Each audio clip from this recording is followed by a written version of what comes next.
With this Striven release, we've made a few changes to item groups that will enhance the use of this feature in your system. You can now have a zero quantity value for items in item groups.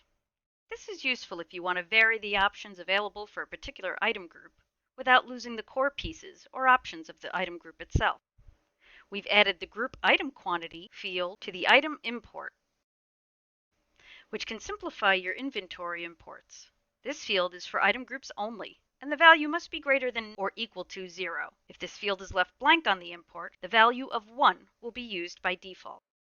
Another change to the item groups feature in Striven is the ability to remove items from an item group on a sales order, invoice, credit memo, or sales receipt, as long as there is one item with the quantity greater than 0.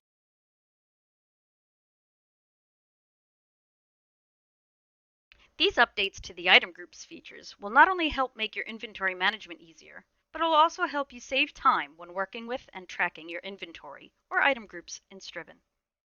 Additionally, updates have been made to a feature from our previous release that allows you to sort line items on a sales order, invoice, or item build formats. Now, not only do you have the option to reorganize the order in which the items appear on the sales order, but you'll be able to sort the items by column. This can be managed by editing the sort order column settings on the items section of the invoice, item build, or sales order format. Available sorting options can be selected from a drop-down list, including sorting alphabetically by the columns you've selected to display on your format. Secondary sorting options can also be utilized to further sort the items section of your format. This release includes an option to allow the system to automatically reopen related purchase orders when a bill is voided.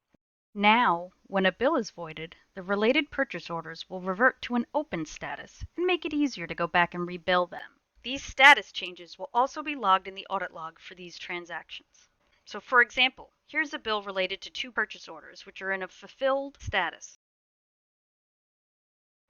When I void this bill, you'll see a pop-up warning notifying you that the related POs are closed and asks if you'd like to reopen them when the bill is voided.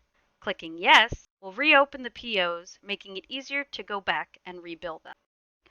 All of the new updates in this release are designed with the user in mind. With a swift and simplified workflow, the more you can accomplish with Striven.